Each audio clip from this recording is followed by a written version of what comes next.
My name is Jamin Goecker. I'm your first friend in Alaska, and this is your real estate market update for what's going on in the Matsu Valley. We're going to be looking at the single family, the land, and the multifamily, and we'll talk all about that, and we'll give you a summary right at the end. Before we get started, make sure you get this video a big thumbs up and comment down below because that really does help out quite a bit. And let's go ahead and get this started. All right, first things first, I'm going to say the Matsu Valley is statistically the largest real estate market in the entire state of Alaska. Now I say statistically because on paper it doesn't really make a whole lot of sense, right? Because you have a lot more people who actually live over in Anchorage than the Matsu Valley because the population, I think it's around 730-odd thousand people, and over 200,000 people live over in Anchorage, whereas I think it's like 100,000 live over in the entire Matsu Valley, and it's really spread out. Now, you would think a lot more people living in Anchorage, that means it's a bigger market, but en contraire, we see that there's about 500 properties available on the market. Whereas over in Anchorage, you know what, real quick, let me just pull this up. Okay, whereas over in Anchorage, it's about 340 properties available on the market. So you see that statistically, the Matsu Valley, as far as real estate goes, is significantly larger than what we have over in Anchorage right now. I guess spoiled that a little bit. So the market this year for the inventory available for the Matsu Valley right now is sitting at about 500 properties available. This time last year, it was about 526, so the inventory is going down slightly. And also we see that historically, we see anywhere from about 800, well, we'll say about 700 to about 800, or 780 to about 820. So still drastically lower than what we normally are, nowhere near as low as what it is over in Anchorage. Now, also, real quick, just another thought that I did have here. We're seeing a bit of a decrease here. I wonder if that has anything to do with the fact of there just being fewer builders willing to build right this minute. I don't know for sure.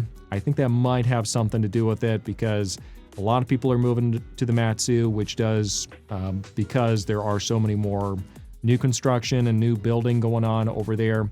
And if you get like a slowdown in the building, that's going to impact the Matsu Valley more than it would in other markets. So I suspect that has something to do with a bit of a small decrease in the active available inventory. All right, I kind of camped on that one for a little bit. Let's move on here, which is going to bring us to the number of properties that have actually sold. So this time last year, there was about 160 properties that actually sold for single family. This year, it's about 180. Now, looking historically prior to COVID, that's actually right about right because we see anywhere from about 172 to about 100 and about 90. So the fact that we're sitting at about 180, that does put us right about in the ballpark, even though the inventory is significantly lower than what it was before, which does really kind of give you a clue as to how much the demand for properties in the Matsu Valley is. Now, looking at the average sold price, if your guess was that the average sold price was going to increase by a pretty sizable amount because of the amount of demand for the Matsu Valley, you would be correct. So the average sold price went from about $413,000 up to about $441,000 this year to date, which means we're seeing about a 6.9% increase for the average sold price. Not a big surprise here. Earlier in the year, it really looked like it was kind of like middling. It really wasn't keeping up very well with the previous year, and that definitely did shape right up because this happens every single year where once we start getting into the months of June, July, you see all the properties that went pending back in May starting to close, and that's during the peak competitive time of the year. And that makes the average sold price go up as a result. So that's what we're seeing right now, nearly a 7% increase year over year compared to the previous year. Looking historically, that's actually the best year we've had since 2022, where the average sold price went up by nearly 10%. So great news if you're you know what? I'm going to say it's just great news, because if you're a buyer in this market, it's good to know once you purchase it that you can see this appreciation at this rate as well. Maybe not exactly at that rate, but you start to see you can expect to see some healthy appreciation over time. All right, let's go and switch gears real quick and talk about all things land. Just dumb, raw land, just dirt without anything on it. Just land. Okay, so what we're seeing here, This time last year, it was about 630 pieces of land were available in the Matsu Valley. This year, we're seeing about 590, so a bit of a decrease. That sounds pretty low, and it's even lower when you look at it historically, because normally we'd see anywhere from about 1,000 to about 1,200 pieces of raw land available. So you do see that there's a huge cutback in the availability of what's there, like half of what we normally would see.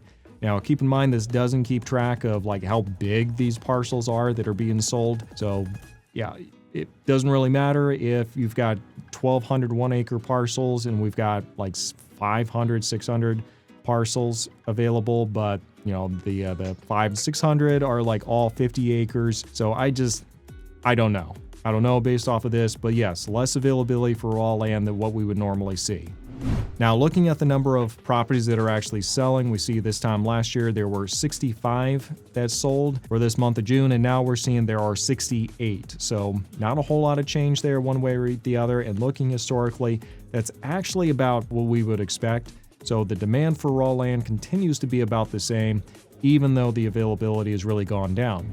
All right, now what does that do to the average sold price? Well, if your guess was it's going to increase at a rate that it has not done since the year of our Lord 2021, that would be correct, okay? Because it's gone up by about 24%, going from approximately 85,000 this time last year to about 105 this year. Now, you know, I think more what this is that we're seeing is we probably have bigger parcels that are selling or more commercial properties that are selling this year, and that's probably throwing some of the numbers off. That being said, though, like I don't doubt that the price of raw land has been increasing.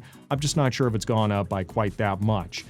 Okay, well, let's go and take a break real quick here. For those of you who've been watching for a bit, you know I've got a relocation guide for those of you who consider moving up here. So if you're interested in Alaska and trying to figure out what's up and what's down, I got you. Feel free to reach out on my website. Link is in the description section down below.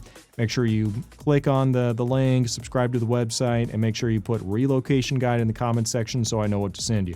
Please don't go to the comment section of this video and put relocation guide, because I ain't got no way of sending it to you. Just, I guess like telepathically, maybe I can just send it to you that way, but I need an email address. Also, I've got the podcast for people who are considering moving up here, and that's where I interview people who've recently moved up here and talk about what their likes, their dislikes are, what they think about Alaska. And it's really just an authentic chance to see what it's like living up here beyond the reality TV and the vlogs that are trying to really trying to make Alaska kind of look cartoonish in some ways.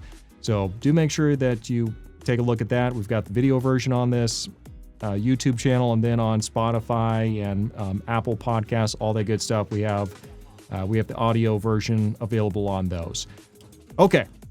Done with your little ad here in the middle. Let's move on to the multifamily market and finish this up. All right, there's not a whole lot going on in the inventory as far as multifamily goes in the Matsu Valley, at least year over year. We see this time last year, there were 42 properties available. This year, there are 41. Historically, you'd see anywhere from about 60 to about 70, 80 properties available. So the fact we're sitting at about 40, we're still a long ways off from where we were before, but at least we're kind of just maintaining around 40 at this point. All right, for the number of multifamily properties that have actually sold, again, it's not really changed too much, from 6 this time last year to 7 this year. And normally we'd see anywhere from about 9 to about 14. So, it's off, but not nearly by as much as the inventory that's available. Again, just indicative for how in demand multifamily properties in the valley are. Last but not least, we see the average sold price went from about $601,000 to about $628,000 this year, which means we've seen about a 4.5% increase for the average sold price for multifamily properties. Now, as with Anchorage and Eagle River, the thing to keep in mind is multifamily includes everything from the little duplex all the way up to the commercial property. I really do think that when we're looking at the Matsu Valley, though, these are real, true multifamily properties. And it's not like some mother-in-law situation over in Eagle River where they're like, oh, it's a single family home and it's a multifamily. And then they put it in the MLS as two separate things, even though it's not a real true multifamily property. There's less of that in the valley. It's a good honest fourplex or a good honest duplex. And there's less of this, torturing properties to make them do whatever it is you want them to do, so you can try to market it a little bit better. Okay. So the big takeaway here, if I'm a buyer, is there's a lot more options available in the Matsu Valley than what you're going to find over in Anchorage. And there's generally less competition in the valley just because there's more options available. Now, the downside is most people are going to be living in it, or most people in the valley are going to be working over in Anchorage. And so there's going to be some commuting that you're going to be doing there. And that's the trade-off for most people. But the average sold price is significantly lower. And the lifestyle is definitely something that a lot of people really do enjoy. Now, there's talks about them actually increasing the harbor over in the Matsu Valley, which if they do that, they increase the capacity so more cargo can actually go in there, then that actually does start to significantly shift the balance of power between the Matsu Valley and Anchorage. We'll see what that does in the future. I'm hearing rumblings right now, so I'll keep kind of the ear to the ground, see what goes on there. But that is definitely something I'm going to be keeping a pretty close eye on, because if you're looking to buy in this market, that's good, because once you start getting more of the commercial sector moving to the Matsu Valley, you might actually start seeing more and more jobs just staying in the Matsu Valley and cutting that commute out altogether. Now, if you're a seller in this market, it's definitely more of a seller's market than a buyer's market, but the reality is still kind of like gravity and holding you kind of close to the ground. So if you're pricing your property in a way that just does not make sense and people aren't picking up what you're putting down, then you're just going to sit on the market. This isn't like back in 2021 where you could just throw any old price on the market and people were going to deal with it. They ain't going to deal with it, or you know what? They are going to deal with it, and they're going to deal with it just by ignoring your house. So you have to make sure we don't ignore reality and price it correctly. If you're an investor, the Valley is probably I think the Valley is a great long-term investment vehicle right now. The overall cash ROI right at the moment is probably not as great as you're going to have in some places in Anchorage. If you're playing the long game, though, I feel pretty confident in the Matsu Valley. It obviously is going to come down to the specific property. All right, that's been my market update talking about the Matsu Valley. I sure hope it's been useful. If it has, make sure you give this video a like, and do feel free to reach out to me if you have any questions. I know this probably shouldn't be a surprise, but I can in fact help you with acquiring or selling any real estate in the Matsu Valley, and I'd love to do that. So let's talk, and I'll see you beautiful people later.